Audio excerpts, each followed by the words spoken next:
the cursed country house of Harlan, the macabre secret of the Crowe family in the Appalachian Mountains. Leave a comment saying which city you're listening from and what time it is where you are right now. And don't forget to subscribe to the channel because we upload new stories every day. The gravel road leading into Harlan, Kentucky, had not changed in 23 years. The dirt still pulled at tires the same way it had when Daniel Crowe was a boy, riding in the bed of his grandfather's truck on hot summer afternoons. It was October 1980, and the Appalachian ridges surrounding the town had already turned the color of rust and dried leaves, with a thin fog settling low into the hollows each morning, refusing to lift until well past 9. Daniel had not planned on coming back. Not really. Not after everything that had happened the last time he was here, and not after the letter his mother had burned in the kitchen sink years ago without a word of explanation. But his grandfather, Elias Crowe, was dead now, and someone had to deal with the house. The old Crowe property sat at the end of a long dirt drive, half swallowed by kudzu and towering oak trees. Its once white paint faded to a tired gray after decades of rain and neglect. In town, people still referred to it simply as the Crowe place, and always in a tone that suggested they would rather not discuss it further. When Daniel stopped at the general store for gas, the man behind the counter, Otis Beecham, fell silent the moment he heard the family name. "You're Elias's grandson," Otis said. It was not a question. "I am," Daniel answered, setting a few bills on the counter. Otis wiped his hand slowly on his apron, avoiding Daniel's eyes. "Didn't figure any of you would come back for that house. Your granddaddy kept to himself these last years. Wouldn't let a soul near that property. Folks around here have their own ideas about why." Daniel did not press him. He had grown up hearing the same whispers his entire life, that the Crowes carried bad luck in their blood, that something had happened on that land back in the late 1920s that no one in Harlan wanted to name aloud, and that 3 generations of Crowe men had died young, violently, or simply disappeared without explanation. His own father had left Harlan at 19 and never once brought Daniel back until his grandfather's funeral, and even then, he refused to speak about the reasons why. By the time Daniel reached the house, the afternoon light had begun to slant low through the trees, casting long shadows across the overgrown yard. He carried his single suitcase up the porch steps, the wood groaning beneath his weight, and turned the old brass key his grandfather's lawyer had mailed him weeks earlier. Inside, the air was thick with dust and the faint smell of mothballs. White sheets covered most of the furniture like patient ghosts of another era, and a fine layer of undisturbed dirt coated every windowsill. Daniel moved slowly through the rooms, running his hand along faded wallpaper, pausing at old photographs, still hanging crooked on the walls. His grandfather, as a young man, his great-grandfather, standing stiffly beside a woman Daniel did not recognize, and one photo, older still, showing a group of relatives gathered on the same porch he had just climbed, their faces solemn, almost fearful, despite the occasion appearing to be a celebration. In his grandfather's study, tucked behind a false panel in the writing desk, Daniel found a locked drawer. Inside it, he discovered a stack of letters bound with fraying twine, the paper yellowed and brittle with age, along with a folder of old newspaper clippings. Most were obituaries, Crowe men, one after another, spanning 5 decades, none of them older than 40 at the time of their deaths. Accidents, mostly. A drowning. A fall. One listed simply as, found in the North Field, cause undetermined. That evening, as the sun disappeared behind the ridgeline and the temperature dropped sharply, Daniel lit an oil lamp in the kitchen and sat down at the same worn table where his grandfather must have eaten thousands of meals alone. Outside, the wind picked up, rattling the loose porch shutters, and somewhere within the old walls, the house settled with a long, low groan, the kind that old wood makes when a structure has stood too many winters. Daniel told himself it was nothing more than that, an old building shifting in the cold, nothing more. He untied the twine and began reading the first letter, written in a shaking, careful hand, and dated April 1929. It was signed by Martha Crowe, his great-grandmother, and addressed to no one in particular, as though she had written it only to unburden herself. The words described a harvest gone wrong, a debt that could not be repaid, and a decision made one night in the barn that she swore she would carry to her grave. There was no mention of curses, no mention of anything otherworldly, only fear, desperation, and the quiet violence that poverty and isolation could breed in people pushed too far. Daniel set the letter down and looked toward the dark window, where his own reflection stared back at him, pale in the lamplight. He understood, then, that the story of the Crowe family was not a ghost story at all. It was something far more human, and far harder to bury. A history of hardship, secrets, and choices made in the dark hollows of these mountains, passed down not through any curse, but through silence itself. And Daniel, whether he wanted to or not, had just inherited it. Daniel woke before dawn, his neck stiff from having fallen asleep at the kitchen table. The oil lamp burned down to a stub beside the scattered letters. For a moment he did not remember where he was, and then the smell of the old house settled over him again. Dust, damp wood, and something faintly metallic he could not place.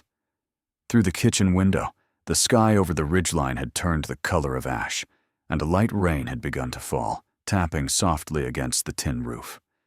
He gathered the letters carefully, as though they might crumble if handled too roughly, and carried them into the study to read by the gray morning light. There were 11 in total, all written by Martha Crowe between 1928 and 1931, and as Daniel worked through them one by one, a picture began to take shape that no one in his family had ever spoken of aloud. The Crowes, it seemed, had not always owned the land outright. In the years before the stock market crash, Elias's father, Josiah Crowe, had borrowed heavily against the property to expand the farm, betting on tobacco prices that never recovered. By the winter of 1929, the family owed money to nearly everyone in Harlan, including a man named Wendell Fitch, who held the note on half their acreage and had grown impatient waiting to be repaid. Martha's third letter described a night in November when Fitch had come to the house demanding payment, and Josiah, drunk and desperate, had struck him during the argument that followed. Fitch left the property that night and was never seen again. The official record, Daniel later found in a folded clipping tucked behind the last letter, listed Wendell Fitch as a missing person, presumed to have left the county to escape his own debts. No body was ever recovered. No investigation was ever opened. Daniel sat back in his grandfather's chair, the paper trembling slightly in his hands. This was the secret then. Not a curse, not something supernatural, but a violent act buried under decades of silence, and a family that had learned to live beside that silence, the way one learns to live beside a locked room in a house, never opening the door, never asking what might still be inside. Around mid-morning, a knock at the front door startled him. He opened it to find a woman in her 50s, standing on the porch, a covered dish balanced in her hands, rain beating on her plastic headscarf. "You must be Daniel," she said. "I'm Ruth Pruitt. I live down the hollow, been neighboring your grandfather near on 30 years. She held out the dish. "Figured you might not have much to eat, coming in from out of state." Daniel invited her in, grateful for the company after a night spent alone with his family's ghosts, real and imagined. Ruth sat at the kitchen table while he made coffee, her eyes drifting more than once toward the study door, where the letters still lay spread across the desk. "Your granddaddy was a good man," Ruth said carefully, "but a troubled one. Kept himself apart from folks these last years. Wouldn't come to church, wouldn't come to town more than he had to." She paused, wrapping both hands around her coffee cup. "There's talk, you know. Always has been, about this house. About your family." "I've heard the talk," Daniel said. "I want to know what's true." Ruth studied him for a long moment, as if deciding whether he could handle an answer. "My own mother used to say the Crows carried something heavy, something they never set down. She wasn't one for foolish talk, my mother. She believed it was guilt, plain and simple, not any curse. Guilt has a way of looking like a haunting, if you squint at it long enough." The word landed harder than Daniel expected. Guilt. Not a curse passed down through blood, but something inherited the way a family inherits a debt, quietly, without ceremony, until someone finally opens the ledger. After Ruth left, Daniel walked the property alone, following an overgrown path toward the north field mentioned in one of the old obituaries. The rain had softened into a mist, clinging to the hills, and the mountains rose up around him on all sides, ancient and indifferent. He found the field easily enough, flat, unremarkable, bordered by a rusted fence line that had long since given up trying to keep anything in or out. It was here, according to the clipping, that his great-uncle Samuel Crowe had been found dead in 1952, the cause listed only as undetermined. Daniel stood at the edge of the field for a long time, the wind moving through the tall grass in slow waves, and tried to imagine what it must have felt like to grow up in this house, surrounded by unspoken deaths, learning early that some questions were simply not meant to be asked. That night, back at the kitchen table, Daniel found the 12th item in the drawer. Not a letter, but a small, water-stained ledger belonging to Josiah Crowe himself. Most of the entries were mundane: seed purchases, livestock counts, small debts owed and repaid. But near the final pages, in handwriting far more erratic than the rest, Josiah had written a single line, dated December 1929. Told them Fitch went west. God forgive me, but the land needed clearing more than my conscience needed easing. Daniel closed the ledger slowly. The words were plain, almost businesslike, and yet they carried a weight that settled into his chest like a stone. Whatever had happened to Wendell Fitch, his great-grandfather had known far more than he ever admitted, and the land Daniel now stood on had been bought, in some way, with that silence. Outside, the rain had stopped, and the mountains had gone dark and still under a sky thick with clouds. Daniel understood now that solving his family's history would not be a matter of chasing shadows or listening for footsteps in empty rooms. It would mean digging, literally and otherwise, into ground that generations of Crows had worked very hard to leave undisturbed. The days that followed settled into a strange rhythm for Daniel. One part grief, one part investigation, and one part something he could not quite name. A slow, creeping obligation to finish what his ancestors had left unfinished. He spent his mornings clearing out the house, filling boxes with old clothes and broken furniture, and his afternoons walking the property, notebook in hand, mapping out what little physical evidence remained of a story 60 years buried. It was on the 4th day, while clearing out the tool shed behind the barn, that Daniel found the second piece of the puzzle. Tucked behind a stack of rotting feed sacks, wrapped in oilcloth to protect it from the damp, was an old survey map of the property dated 1930, marked with small annotations in Josiah Crowe's handwriting. Most of it matched the land, as Daniel now knew it: the house, the barn, the 2 main fields. But near the northern boundary, close to where Samuel Crowe's body had been found decades later, someone had drawn a small X with no explanation beside it. Daniel folded the map carefully and drove into Harlan that afternoon, hoping to find someone who might remember more than Ruth Pruitt had been willing to say. He found Otis Beecham again at the general store, restocking shelves in the slow hour before closing. "You're still here, then," Otis said, not looking up from the cans he was arranging. Still here, Daniel confirmed. I found something. A map. There's a mark on it, up by the north field.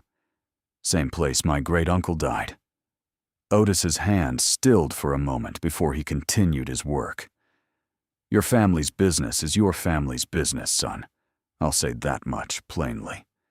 Please, Daniel said. I'm not looking to stir up trouble. I just want to understand what happened here. To Wendell Fitch, to Samuel. At the mention of Fitch's name, Otis finally looked up, his expression unreadable. My daddy knew Wendell Fitch, he said slowly. Said he was a hard man, harder than Josiah even. Held notes on half the families in this hollow, and wasn't shy about calling them due when it suited him. When he disappeared, wasn't a soul in town shed a tear, whatever became of him. Folks figured he got what was coming, one way or another, and didn't ask too many questions after that. And Samuel? My great-uncle? Otis hesitated longer this time. Samuel was a strange one, even as a boy. Kept to himself, same as your granddaddy did later. There was talk he'd taken to digging around that north field near the end, like he was looking for something. Then one morning, he just didn't come down for breakfast, and they found him out there, at the fence line. Doctor back then said his heart give out, but he wasn't but 31 years old, and strong as any man in the county. Daniel drove back to the house that evening with more questions than answers, but a clearer sense of where to look. The following morning, under a sky the color of wet slate, he took a shovel from the barn and walked out to the spot marked on the old survey map, the ground soft beneath his boots from days of rain. He dug for nearly 2 hours before the shovel struck something solid. Not bone, as some part of him had feared, but the rusted remains of a metal strongbox, half collapsed under the weight of decades of settling earth. Inside, protected just enough by its corroded casing, Daniel found a small collection of items. A pocket watch engraved with the initials WF, a handful of silver coins, and a single promissory note, dated 1929, bearing Josiah Crowe's signature and a debt amount that would have ruined the family entirely had it come due. The pieces began to align in Daniel's mind, cold and clear. Josiah had not simply struck Fitch in a moment of drunken rage, as Martha's letters suggested. He had likely buried him here, in the north field, along with whatever possessions might have identified the body or connected it back to the Crowe farm, and in doing so, he had erased both the man and the debt in a single, brutal act. What troubled Daniel more was the second half of the puzzle.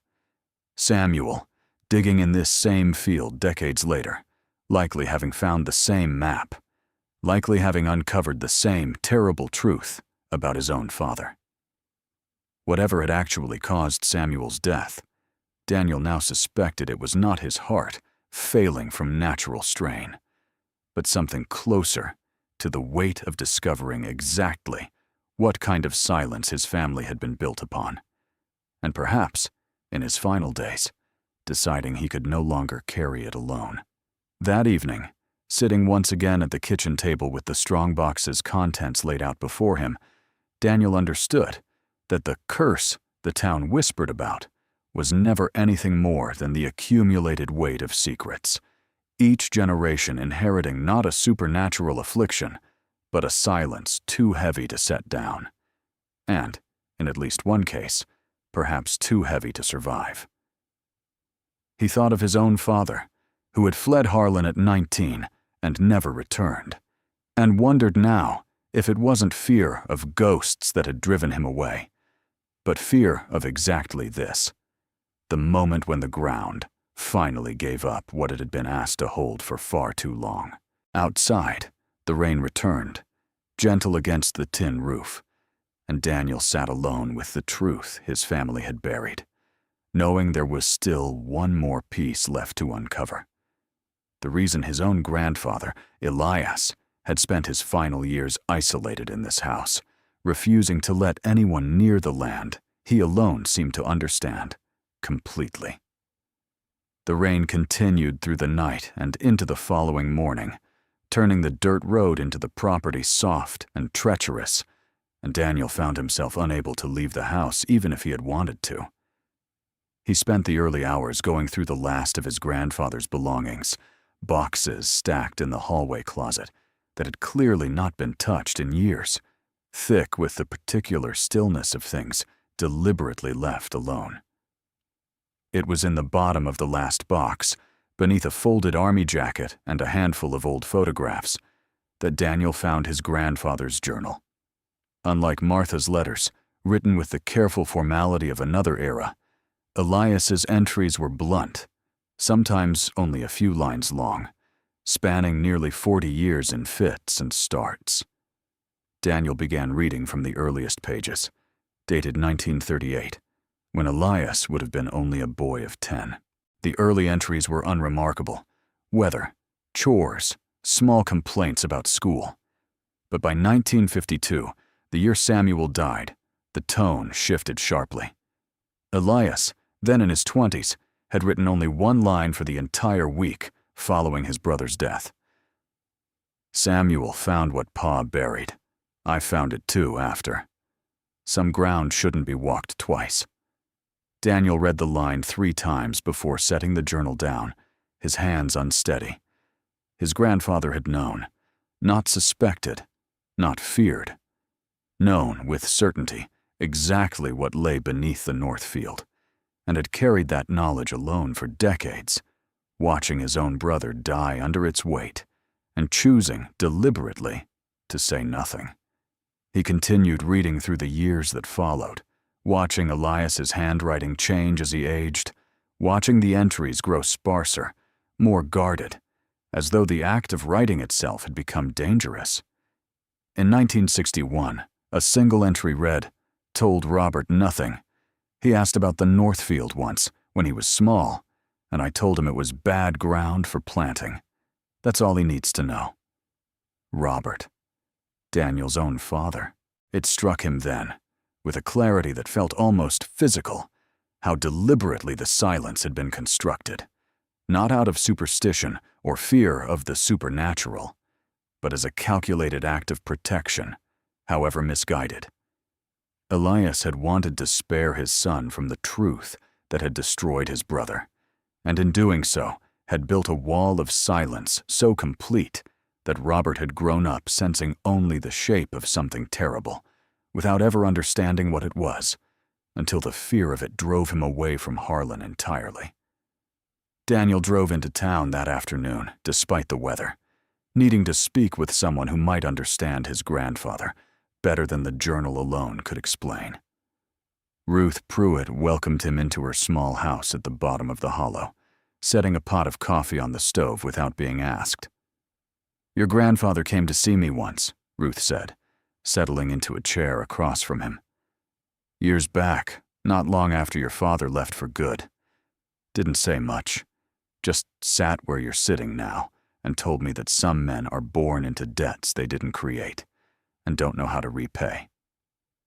She paused, watching Daniel carefully. "I always thought he meant money. I understand now he might have meant something else." "He knew what his father did," Daniel said quietly. "To Wendell Fitch. He knew where the body was, and he let his own brother die not knowing, and then spent the rest of his life making sure my father never found out either." Ruth was quiet for a long moment. "That's a heavy thing to carry alone all those years. Heavier, maybe, than most curses folks talk about." She reached across the table, briefly resting her hand over his. "But you should know, Daniel, your grandfather wasn't a cruel man. Whatever he did it believing he was protecting the people he loved. That's not nothing, even if it wasn't enough." Daniel drove back to the house as the last light faded behind the ridgeline, the mountains folding into deep shadow around him. He understood now the shape of the story in full. A debt, a violent act, a body hidden in the ground, and 3 generations of men who had each, in their own way, been shaped and broken by the silence that followed. Samuel had died confronting it directly. Robert had fled rather than face it at all. And Elias had spent his entire life standing guard over a truth he could neither undo nor fully escape, isolating himself on this land until death finally released him from the burden. That night, Daniel sat once more at the kitchen table. The journal, the letters, and the contents of the strongbox spread before him like evidence in a case that had never officially existed. He thought of Wendell Fitch, a hard man by all accounts, but a man nonetheless, whose disappearance had been quietly accepted by an entire town eager not to ask difficult questions. He thought of his own father, who even now, back home and unaware of what Daniel had uncovered, still believed the North Field was simply bad ground, unfit for planting. Daniel understood, finally, that he had a decision to make, one his grandfather had avoided for 40 years, and his great-grandfather before that. He could bury the truth again, the way the Crowe men before him had done, sealing the strongbox back into the earth and returning to his own life with the family's secret intact. Or he could bring it into the light, whatever the cost, and finally set down the weight that 3 generations had carried without ever agreeing to. Outside, the rain had finally stopped, and for the first time since arriving in Harlan, the sky over the mountains had begun to clear. The morning after the rain, Daniel woke to a pale, washed-out sky hanging over the Appalachians. For the first time since returning to Harlan, the house did not seem to groan or breathe around him. It simply stood there, worn and silent, as if waiting for him to make a decision it had no strength left to make itself. He spent the early hours packing the letters, the journal, and the strongbox into a wooden crate he found in the barn.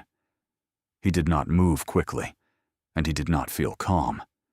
Every item he touched seemed to carry another layer of the family's history, another reminder that the Crowes had survived not because they were strong, but because they had learned how to live beside what they refused to face. By the time the crate was tied shut, Daniel understood that the question was no longer what had happened in 1929. The question was what to do with the truth now that it had finally been uncovered. At noon, he drove back into town and parked outside the sheriff's office. The building was small, plain, and faded, the kind of place that had seen too many secrets pass through its doors to still be surprised by any of them. Daniel sat in the truck for several minutes before going in, the crate in the back seat like a weight pressing against his spine. When he finally stepped inside, Sheriff Alan Mercer looked up from his desk with a tired expression that quickly sharpened into concern. Daniel did not tell the story all at once. He began with the letters, then the journal, then the map, and finally the strongbox buried in the North Field. Mercer listened without interrupting, though his face grew harder with each detail.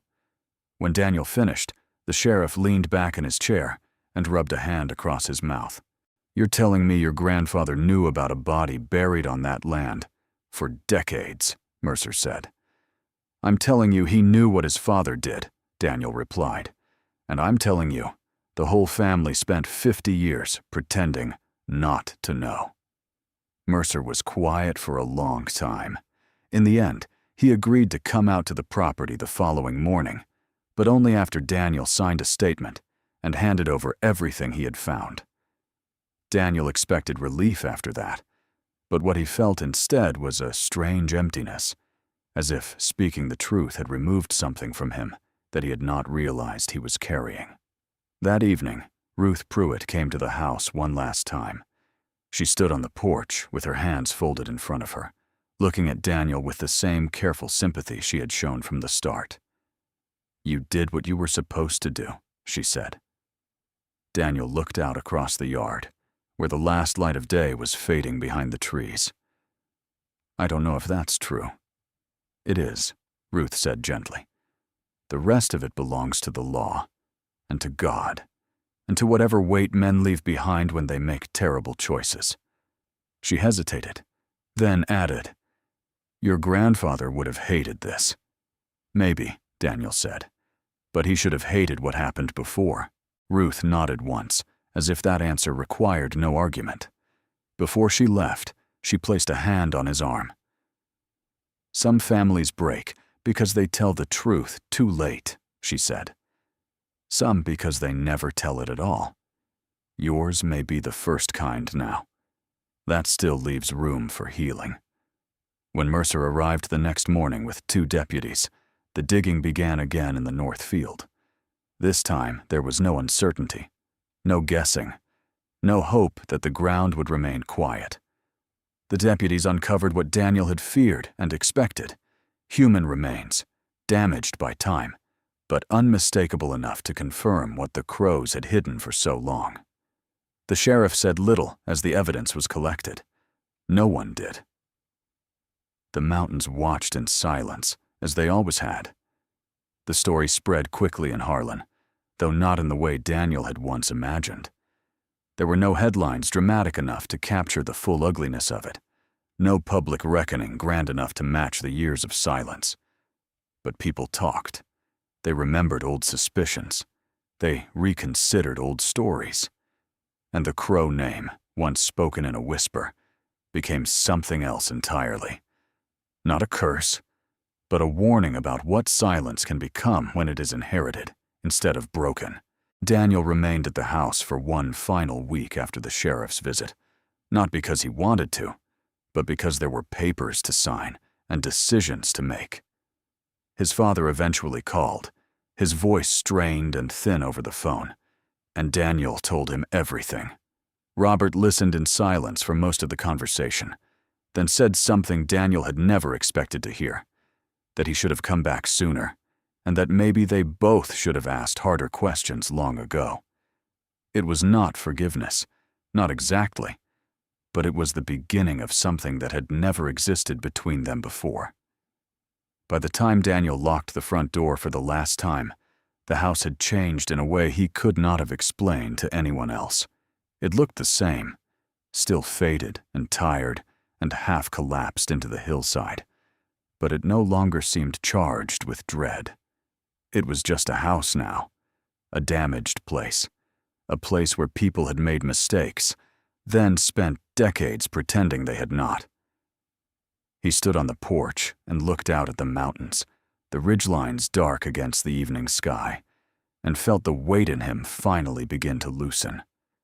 The Crowe family had not been cursed. They had been wounded by poverty, fear, violence, and shame. And for 3 generations, they had mistaken silence for survival. Daniel left Harlan before sunrise the next morning. He did not know when he would return, or whether he ever would.